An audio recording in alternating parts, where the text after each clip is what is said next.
மக்களவை தேர்தலுக்கான வேட்புமனு தாக்கல் நேற்று நிறைவடைந்த நிலையில் அரசியல் கட்சிகளின் பரப்புரை சூடுபிடித்துள்ளது. மத்திய சென்னை திமுக வேட்பாளர் தயாநிதி மாறன் சிந்தாதிரிப்பேட்டையில் தனது பிரச்சாரத்தை தொடங்கினார். இந்து, இஸ்லாம், கிறிஸ்தவம், ஜெயின் மதங்களை சேர்ந்தவர்கள் அவருக்கு ஆசி வழங்கினர். இம்மதமும் சம்மதம் என்ற இந்தியா கூட்டணியின் எண்ணத்தின் அடிப்படையில் பிரச்சாரத்தை தொடங்கியதாக கூறிய அவர், அதிமுக பாஜக இடையே கள்ள கூட்டணி தொடர்வதாக தெரிவித்தார். தென்சென்னை பாஜக வேட்பாளர் தமிழிசை சவுந்தரராஜன் வேளச்சேரி தண்டீஸ்வரம் பகுதியில் பரப்புரை மேற்கொண்டார். அதனிடையே செய்தியாளர்களிடம் பேசிய அவர், கடந்த தேர்தலில் அதிமுக முன்னாள் அமைச்சர் ஜெயக்குமாரின் மகன் ஜெயவர்தனுக்காக தென்சென்னை தொகுதியை தாம் விட்டுக் கொடுத்ததாக தெரிவித்தார். தென்சென்னையில் நான் போட்டி போட நினைத்தேன் என்று அண்ணன் ஜெயக்குமாருக்கு நல்லா தெரியும். நான் மாநில தலைவராக இருக்கும்போது நான் தென்சென்னையை தான் கேட்டேன். ஆனால் அவரோட பையனுக்கு தான் போன வாட்டி என் தம்பிக்கு நான் விட்டு கொடுத்தேன்னு இவர் சொல்கிறாரு. அவர் பையன் ஜெயவர்தனுக்கு தான் மாநில தலைவராக இருந்தும் நான் இந்த தொகுதியை விட்டு கொடுத்தேன். அது அவருக்கு நல்லா தெரியும். அதனால் இப்படி சீப் அரசியல் செய்ய வேண்டாம் என்று அண்ணன் ஜெயக்குமார் நல்ல பழக்கமானவர், நண்பர், இதை மாதிரிலாம் பேச வேண்டாம் என்று நான் கேட்டுக்கொள்கிறேன். அரக்கோணம் தொகுதியில் திமுக வேட்பாளர் ஜெகத் ரட்சகனை ஆதரித்து அமைச்சர் உதயநிதி பரப்புரை மேற்கொண்டார். அப்போது திமுகவின் பல்வேறு சாதனைகளை பட்டியலிட்டு பேசிய அவர், மாநில அரசுகளின் அனைத்து உரிமைகளையும் ஒன்றிய பாஜக அரசு பறித்து வருவதாக குற்றம் சாட்டினார். குறிப்பாக தமிழ்நாட்டை மோடி அரசு வஞ்சிப்பதாக விமர்சித்தார்.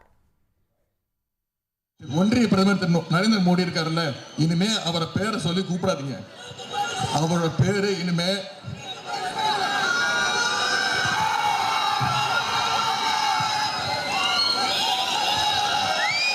ஒன்றிய பிரதமர் திரு நரேந்திர மோடி அவருடைய பேர் இனிமே மிஸ்டர் 29 பைசா.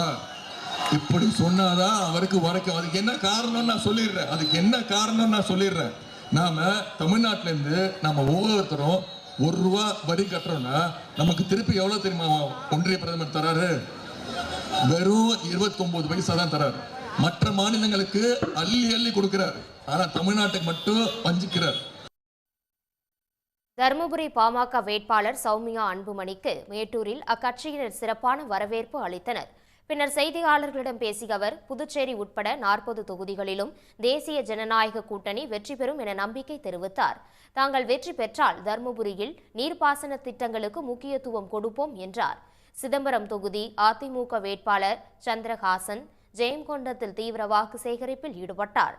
அதிமுக முன்னாள் அமைச்சர் செம்மலையும் அவருக்கு ஆதரவாக பிரச்சாரம் செய்தார். திறந்தவெளி வேனில் நின்றபடி வீதி வீதியாக சென்று அவர்கள் வாக்கு சேகரித்தனர். தூத்துக்குடி திமுக வேட்பாளர் கனிமொழி ஒட்டப்பிடாரம் பகுதியில் தீவிர பரப்புரையில் ஈடுபட்டார். பொதுமக்கள் அவர் மீது மலர்களை தூவி உற்சாக வரவேற்பு அளித்தனர். வெளிநாடுகளுக்கு பயணம் செய்யும் பிரதமர் மோடி இதுவரை மணிப்பூருக்கு ஏன் செல்லவில்லை என கேள்வி எழுப்பிய கனிமொழி, தமிழ்நாட்டு வெள்ள பாதிப்பை பார்வையிடக்கூட அவர் வரவில்லை என ஆதங்கம் தெரிவித்தார். ராமேஸ்வரம் அருகே மாங்காட்டில் அதிமுக திமுக கட்சியினரிடையே மோதல் மூண்டதால் பரபரப்பு ஏற்பட்டது. இரு குடும்பத்திற்கு இடையே ஏற்பட்ட தகராறில் ஒரு தரப்பினர் சாலை மறியலில் ஈடுபட்ட போது அந்த வழியே பிரச்சாரத்திற்கு சென்ற அதிமுக வேட்பாளர் ஜெயபெருமாள் அதில் தலையிட்டு பஞ்சாயத்து பேசினார். இதை வைத்து அதிமுக அரசியல் செய்வதாக திமுகவினர் தட்டி கேட்டதால் மோதல் ஏற்பட்டது. பெரம்பலூர் திமுக வேட்பாளர் அருண் நேரு குளித்தலை பகுதியில் தீவிர வாக்கு சேகரிப்பில் ஈடுபட்டார். நாம் வெற்றி பெற்றால் தொகுதியில் உள்ள இளைஞர்களின் வேலைவாய்ப்பு, வளர்ச்சி திட்டங்கள், மக்களின் கோரிக்கைகள் உள்ளிட்டவற்றில் கவனம் செலுத்துவோம் என அவர் உறுதியளித்தார். செல்லும் இடமெல்லாம் அருண் நேருவிற்கு சிறப்பான வரவேற்பு அளிக்கப்பட்டது. நீலகிரி தொகுதி பாஜக வேட்பாளர் எல் முருகன் மேட்டுப்பாளையத்தில் இந்து சமுதாய நலசங்க நிர்வாகிகளை சந்தித்து கோரிக்கைகளை கேட்டறிந்தார்.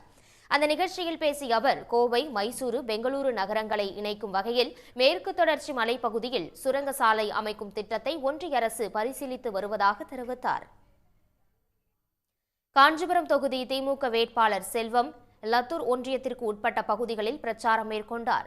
திமுக அரசின் 3 ஆண்டுகால சாதனைகளை மக்களிடம் எடுத்து கூறி அவர் வாக்கு சேகரித்தார்.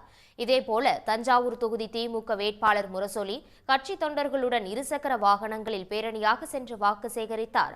வேட்புமனு தாக்கல் செய்துவிட்டு கரந்தை உள்ளிட்ட பகுதிகளில் திமுக அரசின் நலத்திட்டங்களை எடுத்து கூறி முரசொலி வாக்கு சேகரித்தார். உடனுக்குடன் செய்திகளை தெரிந்து கொள்ள சன் நியூஸ் பெல் ஐகானை கிளிக் பண்ணுங்க.